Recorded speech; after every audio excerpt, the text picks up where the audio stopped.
तो कहानी के शुरू होते ही एक आदमी तैरते हुए पानी से निकलता है। वो अपने आसपास की हर चीज को गौर से देखते हुए कहता है, नहीं, ये मेरी दुनिया नहीं, मेरी दुनिया कोई और है। कहाँ है? मैं जानता हूँ। मेरे अंदर एक उम्मीद है कि मैं अपनी दुनिया में पहुँच जाऊंगा। ये कहते ही केविन नाम का ये आदमी यहाँ से गायब हो जाता है। जिसके बाद सीन शिफ्ट होकर हम केविन को अपनी नॉर्मल दुनिया में देखते हैं। वो एक बार में बैठा है, बहुत ही ज्यादा परेशान है क्योंकि स्टॉक मार्केट में उसका लगाया सारा पैसा डूब चुका है। इस टाइम पर मोली नाम की एक लड़की उसके पास आकर बैठ जाती है। वो केविन से बात करना चाह रही थी। वो उससे कहती है, क्या हुआ, उदास लग रहे हो? केविन जवाब में कहता है, हाँ बहुत परेशान हूँ, सो प्लीज यहाँ से चली जाओ। मोली कहती है, नहीं, मैं तुम्हारे पास ही बैठूंगी क्योंकि उदास लोग मुझे बहुत पसंद है और वैसे भी मैं तुम्हारे लिए यहाँ नहीं आई, मैं अपने फ्रेंड से तुम्हारा मूड ठीक करने की पर्ट लगा कर आई हूँ। केविन अब ना चाहते हुए भी उसे अपने पास बैठने की इजाजत दे देता है। मोली की कंपनी अब उसे भी अच्छी लगने लगी थी। बातें करते करते ये लोग अच्छे दोस्त बन जाते हैं और कुछ ही अर्से बाद ये लोग शादी भी कर लेते हैं। वक्त गुजरता है, ये दोनों एक दूसरे के साथ बहुत खुश थे। वो नहीं जानते थे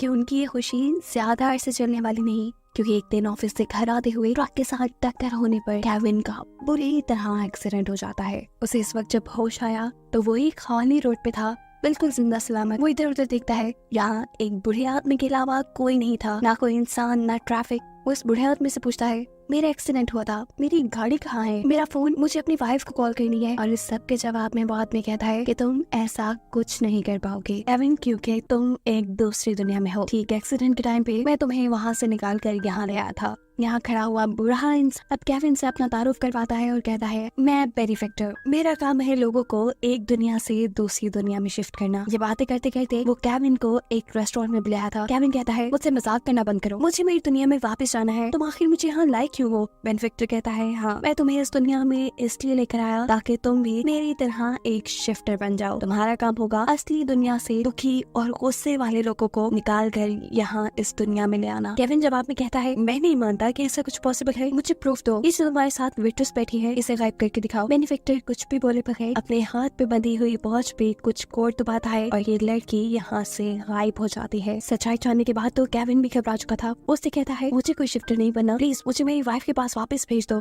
पर बेनिफैक्टर कहता है, नहीं, जब तक अब तुम शिफ्टर नहीं बन जाते तुम यहीं रहोगे। लेकिन केविन शिफ्टर बनने से भी इनकार कर देता है। वो कहता है, मैं किसी को भी असली दुनिया से उठाकर यहाँ नहीं लेकर आऊंगा। वो अब गॉड से प्रे करने लगा था कि गॉड इसे यहाँ से निकालने। उसे गॉड से प्रे करते हुए देखकर बेनिफैक्टर गुस्सा होकर वहाँ से चला जाता है। जिसके बाद केविन इस दुनिया को देखने के लिए बाहर निकलता है। यहाँ के लोगों में गुस्सा था, अजीब अफरा तफरी थी, कोई किसी से बात नहीं करता था, लड़ाई झगड़े थे, फैमिलीज तो यहाँ न होने के बराबर थी। यहाँ खाने को ज्यादा कुछ नहीं था, लोग भूख के मारे एक दूसरे को मार देते थे। वक्त गुजरता है और आहिस्ता आहिस्ता केविन को इस जगह रहते हुए 5 साल गुजर जाते हैं। इस दुनिया की न्यूज में आज भी खबर थी कि बेनिफैक्टर ने केविन को शिफ्टर बनने की ऑफर की थी और केविन ने उसे मना कर दिया था। केविन की अभी तक यही कोशिश थी कि उसे यहाँ पे कोई शिफ्टर मिल जाए जो उसे उसकी वाइफ के पास पहुँचा दे, लेकिन आज तक वो अपनी इस कोशिश में कामयाब नहीं हुआ था। यहाँ उसका एक गैब्रियल नामी दोस्त भी बन गया था, जिसके लिए केविन ने यहाँ पर बाइबल लिखी थी, जो कि यहाँ लिखना मना था। खैर, केविन अब एक ऐसे इंसान के पास जाता है जिसके पास ऐसी टेक्नोलॉजी है जिसके जरिए असली दुनिया के लोगों को देखा जा सकता है। केविन यहाँ पे अपनी वाइफ को देखना चाहता था। काफी ट्राई के बाद उसे वो दिख भी जाती है। वो इस आदमी से कहता है, मैं अपनी वाइफ के पास वापस जाना चाहता हूँ, मुझे इसकी लोकेशन बताओ। लेकिन वो आदमी कहता है, मैं ऐसा नहीं कर सकता, मेरे बस में बस इतना ही है कि मैं तुम्हें तुम्हारी वाइफ को दिखा दूं। केविन यहाँ से निकलकर बाहर आ जाता है। बाहर बहुत से लोग प्रोटेस्ट कर रहे थे। केविन और उसका दोस्त गैब्रियल भी इन लोगों में जाकर खड़ा हो जाता है। पुलिस इनके आगे खड़ी हुई थी। अचानक इन्हें प्रोटेस्ट करने वाले आदमियों में से एक आदमी भागते हुए दूर जाकर गायब हो गया। उसके यहाँ से भागते ही पुलिस ने लोगों पे गोलियां बरसाना शुरू कर दी थी। केविन और गैब्रियल एक बिल्डिंग के अंदर छुप जाते हैं और यहाँ केविन गैब्रियल से कहता है, वो आदमी भागने में इसलिए कामयाब हो पाया क्योंकि वो एक शिफ्टर था, मुझे भी बस एक शिफ्टर ही चाहिए। और इस बात पे गुस्से में गैब्रियल जवाब देता है, बस छोड़ भी दो अपनी ये कोशिश, ना तो तुम्हें कोई शिफ्टर मिलेगा और ना ही तुम यहाँ से बाहर जा पाओगे। केविन अब अपने लिए शॉपिंग करने के लिए एक शॉपिंग मॉल में जाता है, जहाँ वो एक बच्चे को देखता है। 7 साल का ये बच्चा केविन की आंखों के सामने ही गायब हो चुका था और अगले ही पल यहाँ वापस भी आ चुका था। इस बच्चे को देखकर केविन को अपना बेटा याद आता है, जो भी ऐसे ही एक शॉपिंग मॉल में गायब हो गया था। ये चीज याद करके केविन और भी ज्यादा उदास हो चुका था। यही मॉल में केविन को नादिर नामी एक आदमी भी मिलता है। वो आदमी यहाँ केविन को असली नाम से पुकारता है और उससे कहता है, मैं जानता हूँ तुम भूखे हो, अगर तुम चाहो तो मेरे घर आकर खाना खा सकते हो। नादिर यहाँ पे एक वो इंसान था जिसके पास फैमिली थी, उसकी वाइफ, 2 बेटियाँ। केविन उसके साथ उसके घर चला जाता है। नादिर जानता था कि केविन को आज भी बाइबल याद है और दूसरी दुनिया की बहुत सी चीजें जो ये लोग भूल चुके हैं। वो चाहता था कि केविन उसकी बेटियों को वो सब सिखाए जो उसे याद है, जिसके बदले वो उसे उसके घर में रहने भी देगा और उसे खाना भी देगा। इससे पहले कि केविन एक्साइटेड हो पाता, यहाँ पर अलार्म बजना शुरू हो जाते हैं। जल्दी से ये लोग न्यूज चलाकर देखते हैं तो इन्हें पता चलता है कि बेनिफैक्टर जो काफी सालों से इस दुनिया में वापस नहीं आया था, कल वो वापस आने वाला था। ये जानकर केविन की तो उम्मीद जैसे दोबारा से जाग गई थी अपनी दुनिया में जाने की। केविन जल्दी से अब उस आदमी के पास आता है जिसके पास असली दुनिया में लोगों की लोकेशन जानने वाली टेक्नोलॉजी थी। वो उसे मूली की लोकेशन मांगता है, पर ये आदमी केविन को बताता है कि तुम मूली की लोकेशन तब तक नहीं जान पाओगे जब तक शिफ्टर वाला वो खास किस्म का ब्रेसलेट तुम्हारे पास नहीं होगा। अब शिफ्टर वाला ब्रेसलेट सिर्फ बेनिफैक्टर के पास था और अगर केविन को वो हासिल करना था तो उसे बेनिफैक्टर को मारना था, जिसके लिए वो गैब्रियल से गन ले लेता है। हालांकि वो जानता है कि इस दुनिया में गन रखना इलीगल है। सुबह होती है, बेनिफैक्टर भी इस दुनिया में आ चुका था। पुलिस की सख्त सिक्योरिटी थी। लोग बेनिफैक्टर से मिलना चाहते थे क्योंकि वो उसे अपना गॉड मानते थे, लेकिन केविन नहीं। केविन उसे शूट करने के लिए पुलिस से बचते बचाते किसी तरह उसके रेस्टोरेंट में पहुंच जाता है। इससे पहले कि केविन उसे शूट कर लेता, बेनिफैक्टर उसके हाथ में गन देखते ही खुद को यहाँ से गायब कर लेता है। अब पुलिस को भी ये बात पता चल चुकी थी कि केविन बेनिफैक्टर पर हमला करने के लिए आया था, इसलिए वो रेस्टोरेंट की बाहर से ही केविन के ऊपर गोलियां चलाते हैं। केविन एक साइड पर छुप जाता है। उसे अब ये बात समझ आने लगी थी कि शायद वो कभी अपनी वाइफ से नहीं मिल पाएगा और ये सोचते ही वो जोर जोर से रोने लगा। तभी बेनिफैक्टर उसके सामने आकर कहता है कि आज से कितने साल पहले मैंने तुम्हें शिफ्टर बनने की ऑफर की थी, तुम मेरी बात नहीं माने, इसीलिए आज पछता रहे हो। अगर तुमने मेरी बात मान ली होती तो तुम आज यहाँ रो ना रहे होते, या तुम आज अपने घर होते या इन लोगों के मसीहा बन चुके होते। केविन कहता है, नहीं बनना मुझे किसी का मसीहा, मुझे बस मेरे घर जाना है, मेरी वाइफ के पास, मूली के पास। उसके बाद काटकर बेनिफैक्टर से पूछता है, तुम्हारे पास गन कहाँ से आई? गैब्रियल ने दी है ना? ये कहते ही वो अपनी शिफ्टर मशीन के जरिए गैब्रियल को भी यहाँ टेलीपोर्ट कर लेता है। गैब्रियल को अच्छी खासी सुनाने के बाद बेनिफैक्टर केविन से कहता है, तुम्हें क्या लगा मुझे यहाँ पे होने वाली किसी चीज का नहीं पता चलता? तुम जो बाइबल के पेजेस लिखते हो मुझे उसका भी पता है। ये कहते ही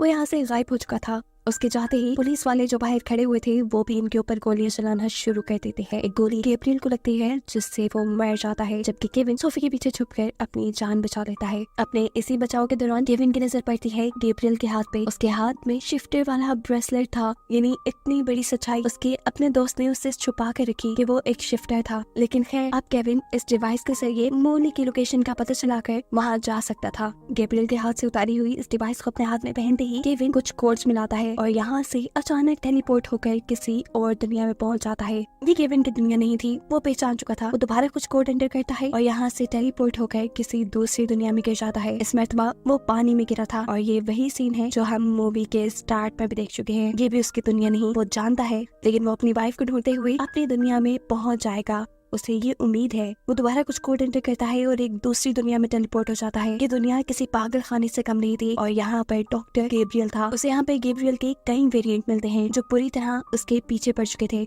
वो इनसे बचते बचाते दूसरी तरफ जाता है तो यहाँ उसे रोती हुई एक लड़की दिखाई देती है। ये लड़की शायद उसने कहीं देखी थी। रोते हुए ये लड़की बताती है कि तुम्हारी वजह से आज मेरी जिंदगी यहाँ पे पागलों जैसी हो गई है। याद है ना, तुमने ही बेनिफैक्टर से कहा था कि मुझे गायब करके दिखाओ। उसने मुझे टेलीपोर्ट करके यहाँ भेज दिया और आज तक मैं यहाँ पे हूँ। ये जानकर केविन को थोड़ा बुरा लगता है। वो टीना से अपने किए की माफी मांगता है और अभी ये सब बातें कर ही रहा था वो कि यहाँ पर गैब्रियल के वेरिएंट्स आ जाते हैं जो उसे शूट करना शुरू कर देते हैं। इससे पहले कि केविन मर जाता, वो दोबारा अपनी डिवाइस पे कुछ कोड एंटर करके एक दूसरी दुनिया में टेलीपोर्ट हो जाता है। इस दुनिया में केविन को अपना ही दूसरा वेरिएंट नजर आ रहा था। ये कह लें कि उसका हमशक्ल। गुस्से में वो केविन से पूछता है, तुम कौन हो और यहाँ कैसे आए? केविन को कुछ समझ नहीं आ रहा था। वो उससे माफी मांग रहा था और इसी दौरान वो दूसरा आदमी केविन के हाथ में वो डिवाइस देख लेता है। वो केविन से कहता है, ये डिवाइस तुम्हें कहाँ से मिली? ये मुझे दे दो, इसके बदले तुम मुझसे जो चाहो मैं तुम्हें वो दूंगा। लेकिन केविन ये डिवाइस उसे देने से मना कर देता है क्योंकि उसे हर हाल में अपनी दुनिया में अपनी वाइफ के पास जाना था।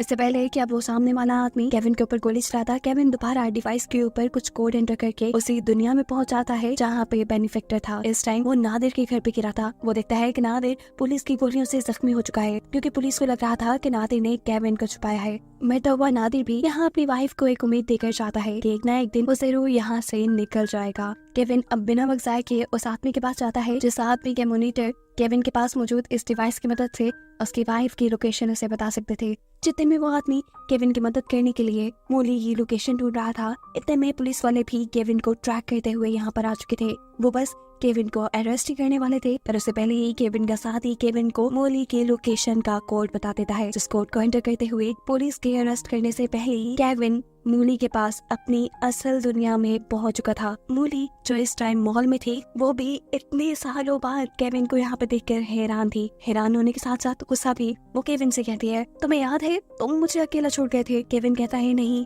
मैंने तुम्हें कभी नहीं छोड़ा। वो अपने हाथ में पहनी हुई अपनी वेडिंग रिंग उसे दिखाता है और कहता है कि जितने भी साल मैं तुमसे दूर रहा, तुम्हारी याद में रहा, मैं तुम्हारे पास आने की कोशिश करता रहा मोली, मेरी बात का यकीन करो। लेकिन इस टाइम मोली उससे कहती है कि तुम जहाँ से आए हो वहाँ वापस चले जाओ, क्योंकि मैंने अब दूसरी शादी कर ली है। केविन ये सुनकर टूट सा गया। वो मोली से कहता है, नहीं प्लीज मोली, ऐसा नहीं करो, मैं तुम्हारे बगैर मर जाऊंगा। मोली उसकी यह हालत देखते हुए कहती है, अच्छा ठीक है, अगर तुम मेरे साथ रहना चाहते हो तो मेरी एक शर्त है। हमारा जो बच्चा गुम गया था तुम उसे ढूंढ कर ले आओ मेरे पास, मैं भी सब कुछ छोड़ दूंगी, हम दोबारा से अपनी लाइफ जीना शुरू कर देंगे। वो यहाँ से जा चुकी थी और केविन टूट चुका था। इसी दौरान हम देखते हैं कि बेनिफैक्टर दोबारा उसे यहाँ से टेलीपोर्ट करके अपनी दुनिया में ले जाता है। बेनिफैक्टर अब बहुत ही ज्यादा गुस्से में था। वो केविन से कहता है, तुम्हें क्या लगा था तुम इतनी आसानी से ये दुनिया छोड़ जाओगे और मैं तुम्हें कुछ भी नहीं करूंगा? तुमने जितना भी कुछ मेरे साथ बुरा कर लिया है, अब तुम उसकी सजा भुगतोगे। केविन ऐसे खामोश था जैसे अब उसके साथ कुछ भी हो जाए उसे फर्क नहीं पड़ता।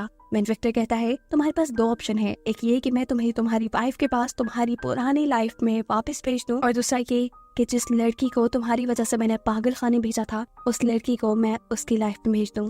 बेनिफैक्टर शायद उसका इम्तिहान ले रहा था, क्योंकि इस टाइम जिस दुनिया में केविन था, इस वक्त इस दुनिया में हर कोई सेल्फिश बन चुका था। बेनिफैक्टर जानता था कि केविन अपनी लाइफ में वापस आने का फैसला करेगा, लेकिन हैरानकुन तौर पे वो उससे उल्टा फैसला करता है और लड़की को उसकी पुरानी लाइफ में भेजने का फैसला कर देता है। केविन की बात मानते हुए बेनिफैक्टर ने टीना नाम इस लड़की को उसकी फैमिली के पास वापस भेज दिया था। ये लोग देखते हैं कि अपने घर जाकर वो बहुत खुश थी, लेकिन बेनिफैक्टर गुस्से से पागल हो चुका था, क्योंकि केविन हर मर्तबा उसकी सोच से उलट काम करता था और इस वक्त वो गुस्से में केविन को गोली मार देता है। केविन की आंख एक नई दुनिया में खुली। वो एक बार के पास खड़ा था। वो बार के अंदर चला जाता है जहाँ उसे अपनी वाइफ मोली बैठी दिखाई देती है। केविन को ये एक चांस लग रहा था। वो मोली के पास जाता है और उससे पूछता है, उदास लग रही हो, क्या हुआ? केविन की तरफ मुंह करते हुए मोली कहती है, 18 घंटे की शिफ्ट की है, अभी घर भी जाना है, थक गई हूँ। अब ये लोग बातें ही कर रहे थे कि अचानक मोली के पास उसकी बेटी की कॉल आ जाती है और ऐसे ही केविन को पता चलता है कि इस दुनिया में मोली मैरिड है। उसके फोन कट करते ही वो मोली से पूछता है, क्या तुम मैरिड हो? मोली कहती है, हाँ, पर मैं अब अपने हस्बैंड के साथ नहीं रहती। ये सुनकर तो उसी खुशी का ठिकाना ही नहीं रहा था। वो यहाँ मोली से बातों ही बातों में दोस्ती कर लेता है और फिर